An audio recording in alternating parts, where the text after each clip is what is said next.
Hai, kembali jumpa dengan saya Sonzarni. Di seri praktikum mikrotik menggunakan GNS3 kali ini, kita akan membahas tentang OSPF Single Area di mikrotik router OS. Topologi yang akan kita gunakan adalah topologi saat kita mempraktikkan static root. Di static root kita mendefinisikan remote network, yaitu network yang tidak terkoneksi langsung dengan router kita. Kita tahu dulu topologinya, di mana letak suatu network, kemudian kita tentukan gateway-nya. Setelah itu kita buat routing untuk mencapai network tersebut. Misal, kita mau menambah router satu lagi di belakang router MM ini. Agar PC yang ada di network ini koneksi ke PC lainnya, dan juga bisa berinternet, maka di router tambahan ini harus kita buat tabel routing untuk tujuan ke semua network yang ada. Dan di router TKJ, RPL, dan MM pun harus dibuat tabel routing tambahan untuk ke network ini. Bayangkan jika yang kita kelola itu memiliki 100 router yang telah berjalan routing statiknya. Ketika kita tambah satu router dan network baru, tentu kita akan melakukan konfigurasi static root untuk router tambahan tersebut, plus 100 router yang telah ada sebelumnya. Tentu ini tidak efektif. Solusinya adalah menggunakan dynamic routing protocol. Kenapa? Karena dynamic routing protocol secara otomatis beradaptasi dengan perubahan topologi dan kompleksitas konfigurasi tidak tergantung pada ukuran jaringan.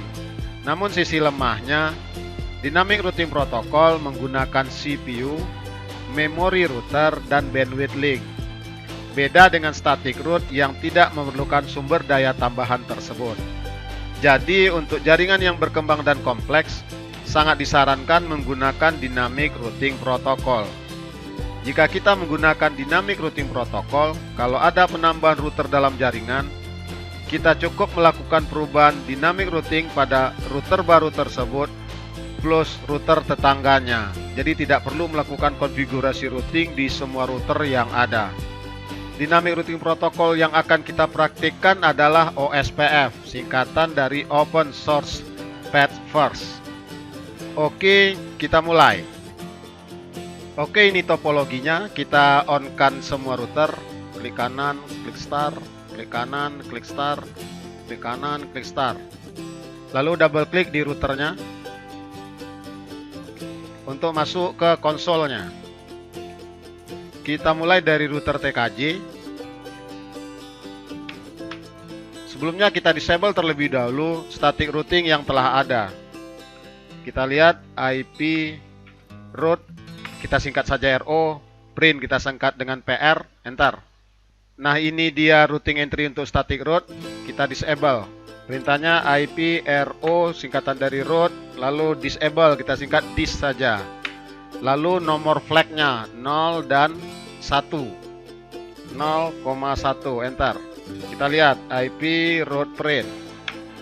Oke, telah disable. Sekarang kita pindah ke router RPL. IP root print, enter. Kita disable IP root dis flag 0 dan flag 3. Itu yang routing static 0,3, enter.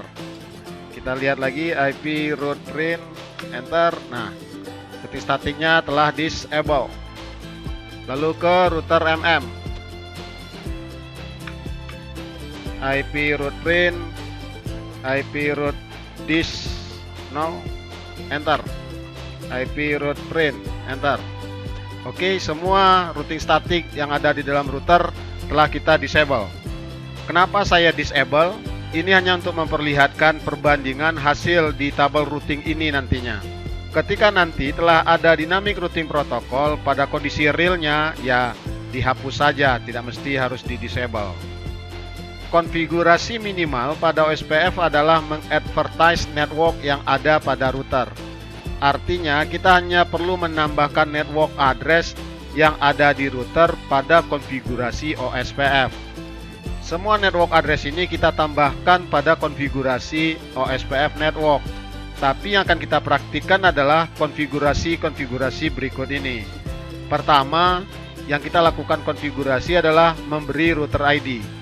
Perintahnya adalah routing OSPF instance set number dari flag lalu router ID. Format router ID sama seperti IP address versi 4. Mulai dari 0.0.0.0 sampai 255.255.255.255. Jika kita menggunakan router ID default yaitu 0.0.0.0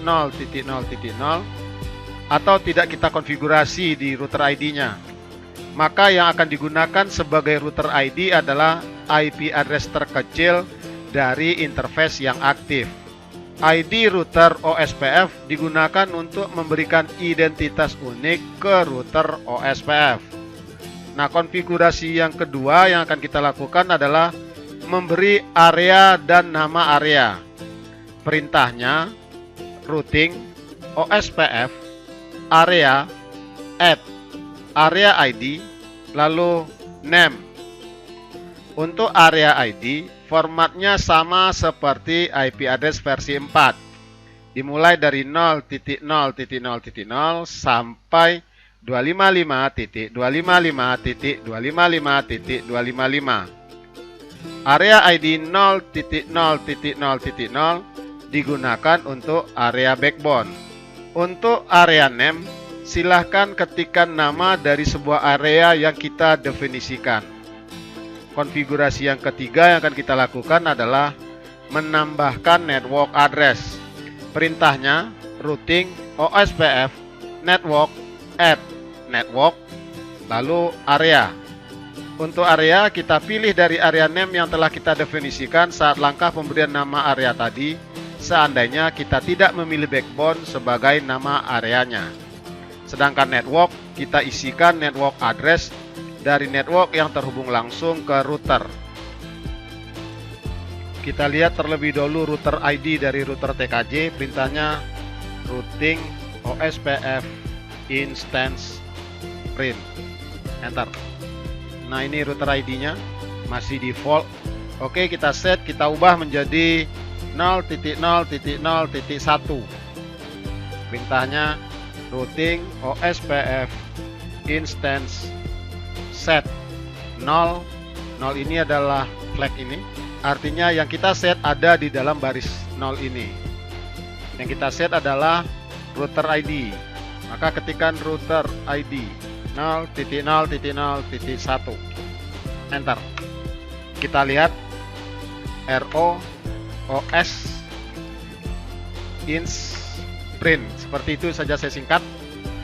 RO singkatan dari routing, OS singkatan dari OSPF, INS singkatan dari instance, dan PR singkatan dari print. Enter. Nah, sekarang router ID-nya telah diubah menjadi 0.0.0.1. Kita lihat area ID-nya.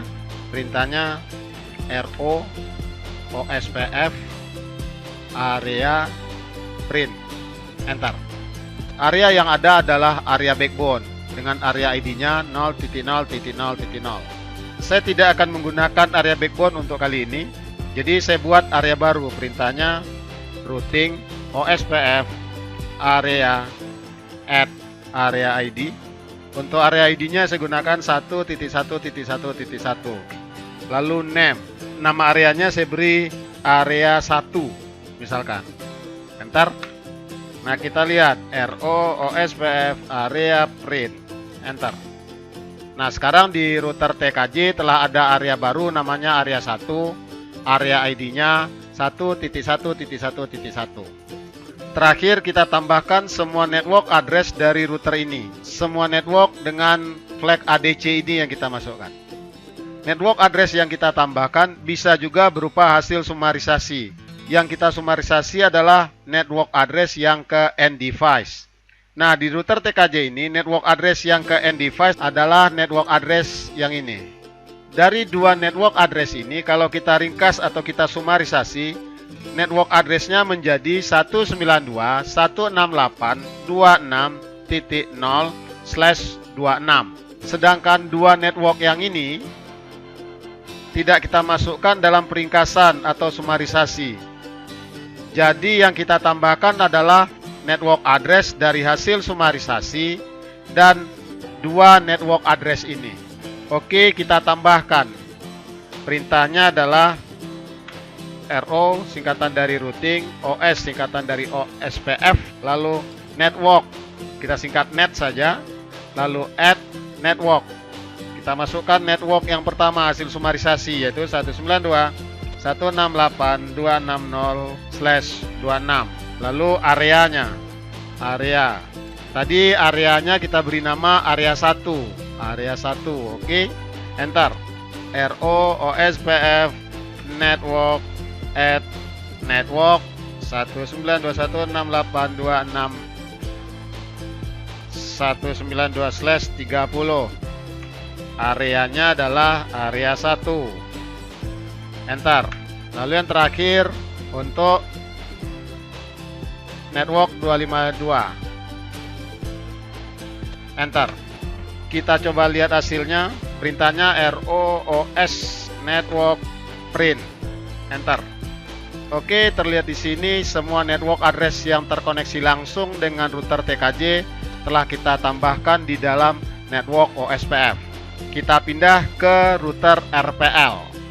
Kita lihat router ID-nya RO OSPF instance print. Enter. Router ID-nya masih default. Kita ubah RO OSPF instance set 0. 0 ini kita ketikkan karena router ID yang akan kita set letaknya di dalam flag 0 ini. Oke, setelah itu yang akan kita set yaitu router ID. Di sini saya berikan router ID-nya 0.0.0.2 untuk router RPL ini. Enter. Kita lihat RO OSPF instance print. Enter. Nah, sekarang router ID-nya telah berubah menjadi 0.0.0.2. Kita lihat juga area ID-nya, routing OSPF area print. Enter. Belum ada area baru, masih area yang default yaitu backbone. Untuk area ID pada router-router yang berada dalam area yang sama, area ID mereka harus sama. Nah, yang akan kita praktikkan ini adalah OSPF single area. Artinya semua router yang ada di dalam satu area yang sama. Maka area ID router RPL ini harus sama dengan area ID router TKJ dan router MM nantinya. Kita buat area baru, routing OSPF area add area ID. Tadi area ID-nya 1.1.1, namanya area 1. Enter. Kita lihat ROOS area print. Enter. Ini area barunya. Area ID-nya 1.1.1 sama dengan area ID dari router TKJ. Selanjutnya kita tambahkan semua network address dari router ini. Semua network address dengan flag ADC ini. Untuk router RPL ini kita tidak lakukan sumarisasi network address. Kita coba tambahkan semua network address yang ada. Nanti kita lihat perbedaannya di mana dengan router TKJ. Oke, kita mulai masukkan RO OSPF network add network 192.168.264/27 area 1. Enter. Lalu network yang kedua 96, masih areanya sama. Enter. Berikutnya 192. Enter. Terakhir 196. Enter. Kita lihat ROOS network print. Enter. Nah, semua network address yang terkoneksi langsung dengan router RPL telah kita masukkan ke dalam network OSPF. Kita coba lihat hasil konfigurasi OSPF dari dua router tadi. Kita coba dari router RPL ini, perintahnya RO OSPF neighbor, kita singkat saja dengan NEI kalau lengkapnya seperti begini. Lalu print. Enter. Terlihat di sini state-nya atau status link-nya setelah full. Ini tandanya router RPL ini telah adjacency atau saling tukar informasi dengan database OSPF router tetangganya. Router tetangganya yang mana? Yang router ID-nya 0001. Berarti ini adalah router TKJ. Kita coba lihat di router TKJ. Kita ketikkan juga perintahnya ROOS neighbor print, enter. Jika state atau statusnya telah full, maka kita bisa lihat di tabel routingnya IP RO print, enter. Nah, sekarang di tabel routingnya telah muncul routing entry baru dengan flagnya ADO. A singkatan dari aktif, D itu dinamik, dan O itu adalah OSPF. Ini adalah remote network bagi router TKJ. Ini adalah network address yang ada di router RPL. Nah, berbeda dengan routing entry yang ini, yaitu routing entry static route.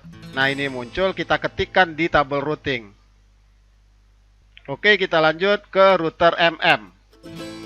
Kita lihat router ID-nya, ROOSPF instance print, enter. Ups, salah ketik. ROOSPF instance print, enter. Nah, router ID-nya masih default. Kita ubah ROOSPF instance set 0 router ID 0.0.0.3, enter. Kita lihat ROOSPF instance print, enter. Setelah berubah router ID-nya, lalu kita buat area baru, ROOS area print. Kita lihat dulu yang ada baru backbone. Nah, kita buat area baru agar sama areanya dengan area di router RPL dan router TKJ. ROOS area add area ID 1.1.1. Oke, name-nya area 1 tadi. Enter. Kita lihat ROOS area print, enter. Oke, kita tambahkan semua network address dari router MM ini. Sama seperti router RPL dan router TKJ, yang kita masukkan adalah network address yang terkoneksi langsung atau dengan flag ADC ini. Perintahnya ROOS network add network 192.168.26.128/27 area 1, enter. Berikutnya 160, enter.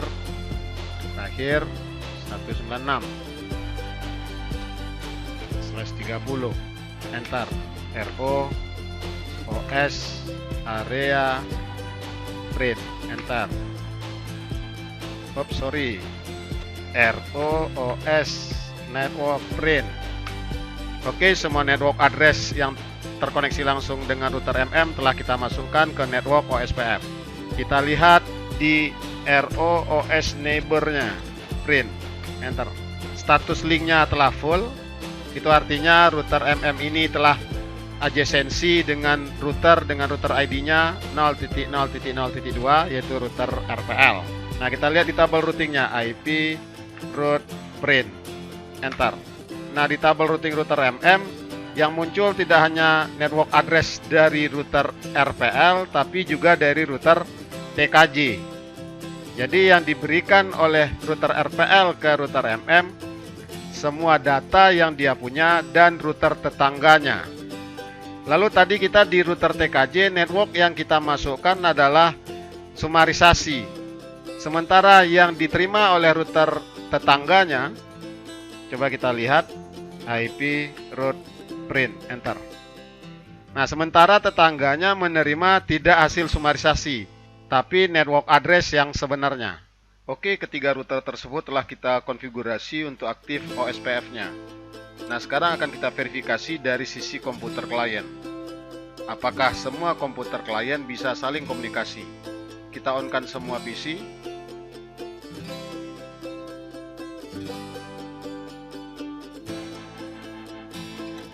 Kita cobakan dari PC TKJ 1. Kita coba ping ke PC TKJ 2. Ping 192.168.2633, enter. Oke, koneksi. Kita coba ping ke RPL 1 65, enter. Oke, koneksi ke RPL2 97, enter. Oke, koneksi ke MM1 129, enter. Oke, Ctrl C, sudah koneksi. Dan terakhir ke MM2, enter. Oke, Ctrl C. Oke, semua PC telah saling komunikasi dengan konfigurasi Dynamic Routing Protocol OSPF di masing-masing router. Cukup sekian praktikum kita kali ini.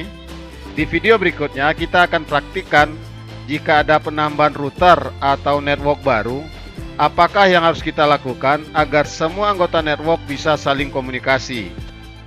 Dan kita akan praktikkan juga bagaimana agar semua klien bisa koneksi internet melewati router Mikrotik ini. Terima kasih.